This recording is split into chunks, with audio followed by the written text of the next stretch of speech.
and I went and tried to talk to somebody from the judicial system. It was another magistrate or something like that happened to be in the prison. I went to speak to them, and I said, I've been released and I don't know what to do or where to go, and it's the dark of night. Why would they release me into the dark of night knowing that I have nobody to come pick me up and I have no money and I don't have anything? I mean, they're like, get out, and it's dark and I have no idea where I am.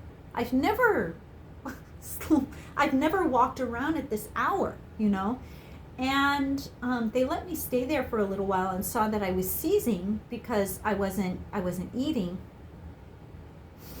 properly or something like that, and that was actually my reactive hypoglycemia. Now, so I was having anxiety-related symptoms, and also my body was responding to my reactive hypoglycemia, which later on was discovered to be my part of my diagnosis. So I'm still very sick. I mean, I have a rash. I'm skinny. I mean, I'm emaciated. So in the morning, they said, this person said, get out. And I was like, wait a minute, what's going on? And I just left, So everybody basically treats me like this, and I have no respect for it. I'm just like, okay, whatever, it just doesn't make any sense to me. So I go walking, right? And I'm supposed to find a target in the dark, okay? Somebody pointed me in the right direction. From there, they told me where to go, and I just started walking, and it's totally dark, and I just walk, right? I mean, it's so dangerous. I couldn't believe they put me in this much danger. I mean, it's so dangerous, especially since I have reported all this. So me being on the street, it's extremely dangerous in the dark. Okay, so I'm walking. I get to the target. Someone approaches me with knowing my name, and they say that they're from this service, right? And that they've come to pick me up to help me get through this situation. Right? So it's an organization that helps people that come from a prison atmosphere or mental health, if they were put into mental institution. Okay, so they help me, and they're driving me around to shelters and things like this. Okay, they couldn't find any shelters for me, and if they did, it only lasted a couple of days before that shelter complained and wanted me removed from the shelter, and I don't know why, because I'm in serious need. Well, I end up in a shelter for 1 year, coming to Winchester. Essentially, how I see this is there are fraudulent people all along the way, and people are trying to hide that this is not trafficking oriented. This is definitely trafficking oriented. I'm a trafficking victim. And traffickers are clearly in control of the situation, in my opinion. And I end up here in Winchester, and I think, okay, the trafficking situation, okay, it's resolved now. Okay, so I'm getting work, I'm getting on my feet. Then eventually I get set up with this apartment. This apartment was provided for me through resources. I did not set this up myself. This was provided for me from a state resource. That group, that organization works essentially with state money. And that organization, every time I deal with people, they seem shady. Every time I deal with people, it seems like they have some sort of weird thing. Because I deal with people, I see people, they don't seem like this. They don't seem phony. They don't seem fake. They don't seem fraudulent. They don't seem like they have something up their sleeve. They just don't. I trust them. These people I don't trust. It seems like they're traffickers. It seems like they have I am supposed to be providing them with some sort of service when they don't get the services, escort services, if I'm not super nice, if I'm not all over them, if I don't try to become their girlfriend or something like that, give them a girlfriend experience, if I'm not talking to them the way that they want to, if I just need services, they try to boot me out and drop me like a sack of potatoes. So what ends up happening is I end up in this apartment. somebody sets me up as an esthetician, and then I start getting trafficked sexually. Like, this is the hardest sexual abuse I've ever received in an environment as an esthetician. I mean, this was a hard push for me to essentially please people in whatever ways that worked for them, which was prostitution. So what it should have been was, I complete all my tasks as a professional, and then in addition, service people, which in what it appeared to me would be prostitution or labor or something like this, be helpful to them in whatever ways they wish, please them, which I was not going to do. I was only going to do what was in my job description, thereby which I would not be in violation of any protocols or laws. But then people have a problem with that, and they're offended and complain and things like this, right? And I take all paperwork and turn all of this into the police. The paperwork that I receive, everything that I receive from these jobs and things like this, most of the time it's fraudulent. In my opinion, I'm like, this doesn't look like a legitimate contract. This doesn't look like legitimate paperwork. The letters I receive sometimes have very unprofessional language where it should be like very legal language. It just doesn't make any sense. So I turn this all into the police, right? The thing is that I always feel like this about these organizations and resources. They don't seem to be accommodating towards me. People don't seem to be wanting to help me. It looks like they're trying to repeat the situations over and over again so that either they can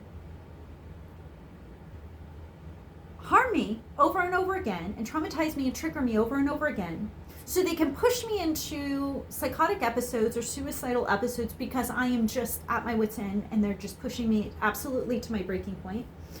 Or they're legitimate traffickers and they are trying to figure out how they can quiet me so that I go willing into their, trafficking scam. Okay, and that they're all involved in these organizations because they just, when I contact resources, they do nothing. I mean, literally, I end up in a shelter for about a year. I end up with this state service or state-funded service. They sent me with the apartment. I have the job in aesthetics. Okay, so I end up going through beauty school, and they're like, "Oh, we're so proud you don't need our services anymore." And I tell them, wait, no, the job I have, I'm being sexually abused. I think this is a trafficking situation again. They say, and they drop me from their funding, leaving me with the full rent. The full rent. So I end up walking away, trying to get everything taken care of myself, even though I'm contacting the police with severe anxiety attacks and symptoms, anxiety-related attacks and episodes. And I had already been diagnosed then, since coming here, with lupus, which I just never got any help from my family about any of these symptoms. Lupus, eventually reactive hypoglycemia. Now here we are, okay? I had to leave the aesthetics job. I go back to my retail job. The retail job, the HR department is like, you know what, hey, we'll do whatever we can to help you. And they start giving me close to 40 hours, okay? I can't figure out how, because I'm to pay all the bills, because I'm in $5,000 in debt, getting out of town to this place where I'm being trafficked. Okay, with Ubers. Okay, so I'm not going there anymore. I'm in $5,000 in debt with Uber because I thought I was going to be getting paid good commission. I'm making double at the aesthetics job. I have to leave the aesthetics job because also my hours got cut there, which is trafficking related. I come back to the retail job. The retail, they're like trying to be helpful and things like this, right? Then eventually that person leaves. Other people move in. on me. And then other people, I pretty much know immediately this is bad news. I don't know who these people are, but I can start to see how we're getting worse and worse and worse. I'm not the only one who notices. There's clearly internal investigation going on. I'm going to the authorities. Then all this political upheaval is going on, having to do with trafficking, the Epstein files, and everything else, right? Which I had already gone to the authorities about. I'd already gone to trafficking resources about. Then it's triggering because of all of this with trafficking in politics for me. Not only that, but I'm seeing trafficking type scenarios happening on the job more and more every day. Then people are approaching me and starting to solicit me on the job and other people around me. They're following us. I feel like I'm being sexually abused on the job, henceforth through people that I trust. Okay, I had started having feelings for one of my coworkers. I had ended up moving to a different part of the store, a different department, and it's somebody that I had feelings for, but it just didn't. I just thought they weren't interested in me. I end up in their department and we're talking more, and I was like, well, oh God, now I have serious feelings for them. Now they're being used in some way, and I'm feeling sexually exploited, and I don't know if what's going on with them. It's becoming this hugely complicated mystery. And I have a lot of anthropology experience from college. I have a lot of computer science experience. That's really what I'm geared for. So I had already kind of come up with my own investigation on this, and I've been turning it into police the whole time and contacting my congresspeople. So ultimately, what I am saying is, I end up in this trafficking situation on the job. So it happens to me, the trafficking happens on the job, not so different from like a model, which I actually am a model, but I'm not with an agency. So I've contacted all the agencies. So when I contact all the agencies, that's where I think the trafficking really started, because I had been sexually active with people who were with agencies. I had been sexually active with models, artists, and musicians, having affairs and things like this, right? So I have a list of those people. They're actually high profile, pretty high profile, not necessarily in the papers right now, not necessarily doing world tours, but they are qualified artists and musicians. Some of them are actually very well known, but they're not getting any press. And it's a huge scandal, right? Huge scandal. So I'm on the job. I have the feelings for this person. They could very easily start pimping me.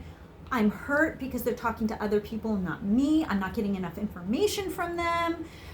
It's clear that there is both information going to traffickers and to the authorities or people in authoritative roles within my retail job. My retail job is not necessarily trafficking people. It's a trafficking group has moved in, an organized trafficking group has moved in, I believe, and had started managing on the retail job. So one day I've had a fight with this person that I was working with, who actually inspired the Party Boy EP, okay? And he probably knows by now. He or they or whatever. I have developed extremely intense feelings for them, and I can't talk to them, and they're sometimes being very cold with me, and I can't figure out what's going on. I want to get closer to them. I want to be like, hey, we should figure out what to do and get out of here. I think there's something seriously going on. Why would you guys stay here?